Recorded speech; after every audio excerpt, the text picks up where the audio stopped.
Welcome back to Why We Buy It. Today I want to talk about the camera we chose for our travel photography and in some cases our travel videos, and why it's this particular category of camera that I would suggest to basically everyone when it comes to carrying a camera with you on travel. Unless you intend on doing some really high-end professional photography, then maybe you would go up from this, but for the majority of people, if you want to capture really quality photos or some decent video and you don't want to be weighed down with a lot of camera kit, this is the way to go. And it begins with the category of camera, and that's mirrorless. I would suggest a mirrorless camera to almost absolutely everybody, right? There's a huge size difference between mirrorless cameras and SLR cameras. So for instance, this is the camera we went with. It's the Canon M200. And in the Canon EFM series of cameras, this is about the smallest model available. There is one other model previous to this, the M100, but I wouldn't suggest that for the majority of people because of certain features this camera has that the M100 doesn't have, and I'll get into that a little bit later in the video. But this is about as small a mirrorless camera as you can get. And when you compare it to the size of an SLR, right, we're talking a massive difference, right? This is a huge difference in size. Having this with you, and currently right now I have my favorite photography lens on it. It is a manual focus TD Artisan 50mm lens. It's absolutely tiny. Now, Canon does make a prime lens at 22mm that's autofocus that is about, it's about that big, really. It comes to about there on this particular camera. So it creates a very small footprint of this camera that you could easily put in a jacket pocket, even a deep pants pocket, and carry around with you, as opposed to having something this huge that definitely requires a neck strap or some sort of body strap of some sort that just you're lugging with you all day. And when you're traveling to warmer climates, the last thing you want is a really heavy camera attached to you. You don't want to be lugging that around the whole day. It's also a bit unseemly when you're like zooming in and you have this huge camera and there's people in the, within the focus range of the camera itself. It looks a little bit much to a lot of other people out there. So having something a little more discreet, like a mirrorless camera, especially if you got the pancake lens on it, it's so much better. Now, for the most part, we're generally taking photos now with this camera. I used to take a lot of video with this camera, but that was because of the lack of additional video options I had in my kit. Right? We'll shoot a fair amount of video with our cell phones. Cell phone sensors and cell phone cameras are just getting better and better and better. You can shoot very high quality video with your cell phone.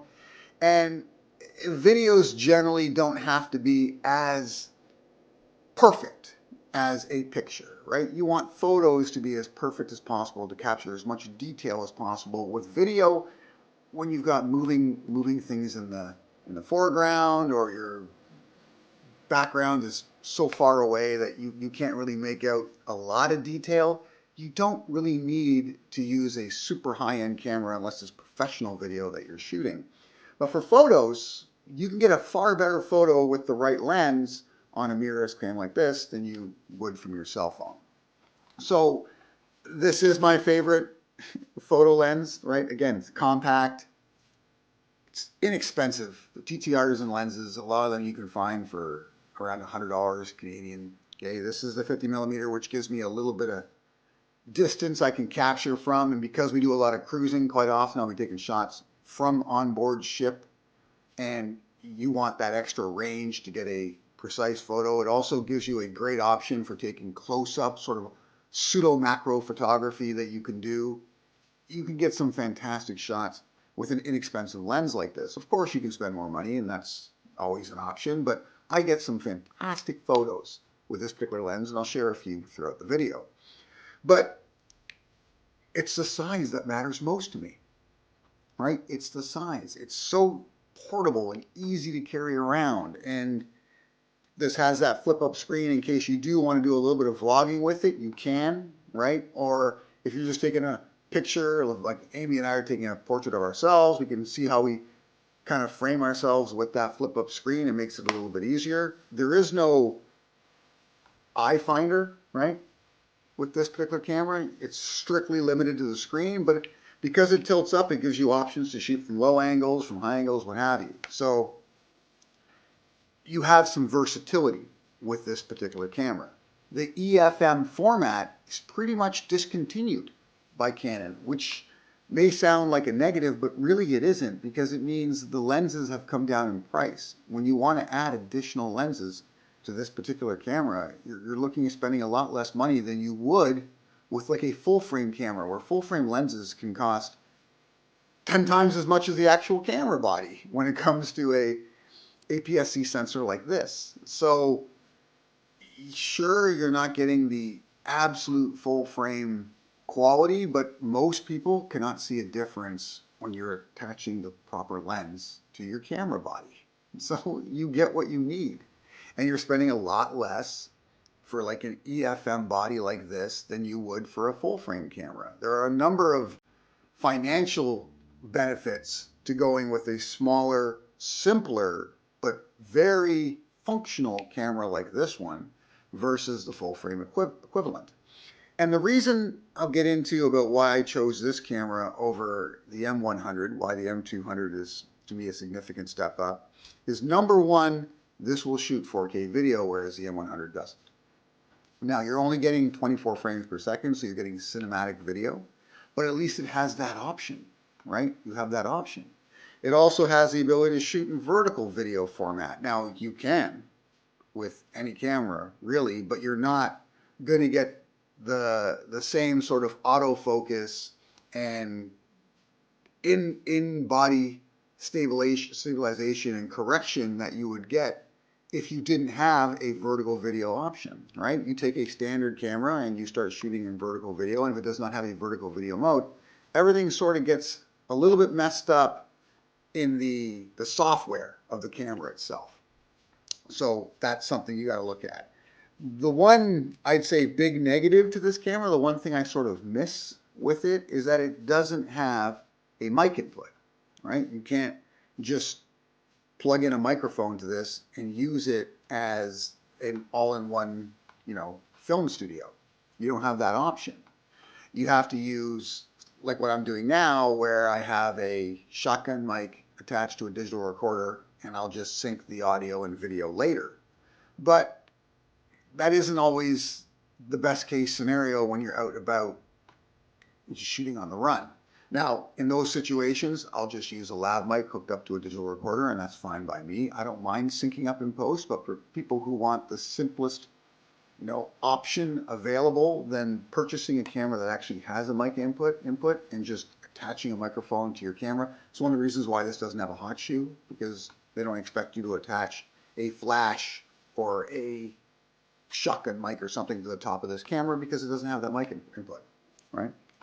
So again, that is the one negative to this camera, but it isn't much of one, because as soon as you start strapping additional items to this camera, then you're taking away one of its number one positives, and that's the form factor, that's the size, that's the portability of this particular camera. And that is first and foremost why we bought it. I also like the Canon system. I've been using Canon cameras for a very long time. There are a lot of people who are Sony truthers, and if you have a lot of Sony lenses already, then Sony does have a whole series of mirrorless cameras that are similar to this. To me, they're not as portable as this particular unit, right? But they're still small enough that, again, you attach a pancake lens, you can slip in your pocket, you can put them in a jacket. It's that simple. And you get some fantastic photo quality from Sony cameras as well. But the one thing I would say here is that for shooting video, I wouldn't look to a mirrorless or SLR camera first. I really wouldn't. I would look to your cell phone first. Cell phones have gotten so much better at shooting video that it's always kind of need to me the first option, unless you have additional video kit like we do. We purchased the GoPro Hero 10. You can check out that video on our channel. I'll leave a link to it. The Hero 10 makes shooting video on the go a snap. Absolutely simple, right? It's almost too easy, to be honest. I wish we had purchased one earlier. It's that good. And that saves me having to pull this out, set things up, get the perfect shot, shoot video. Whereas with the Hero 10, I can just have it attached to a clip on a backpack or hang around my neck with the Twisty Flex mount that we purchased that I can just literally wrap around my neck and wear it and just press the button and go. And there's no worries whatsoever. So that's the number one option to me for shooting video. Cell phones is probably number two, really, but if you don't have access to a GoPro, it's number one. Then your camera. Unless it's something you want to shoot that's stationary, like if you've got a fantastic lens on a mirrorless or DSLR, and you're set up for a shot that's primarily stationary. The camera's not going to move around, that sort of thing. You just lock in your focus and let it go. Then a time lapse with that sort of setup can be fantastic, right? But that's a very limited use area, and you can do that with a cell phone as well. It's just something that maybe a mirrorless camera or a DSLR would have a slight advantage. But otherwise, find the smallest camera possible. Maybe invest in a couple of lenses outside the kit lens so you have options as to what you want to shoot. I have 3 lenses that I swear by. This would be my primary photography lens. I then have the kit lens, which is an autofocus 15mm to 45mm mini zoom. And because it's autofocus, it's my primary video lens.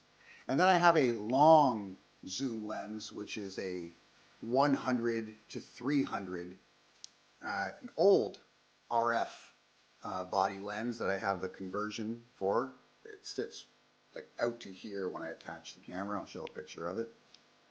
Because this is an APS-C sensor, it's not actually a 100 to 300. It's like a 160 to a 480 millimeter equivalent in full frame. So I can zoom for miles with that lens.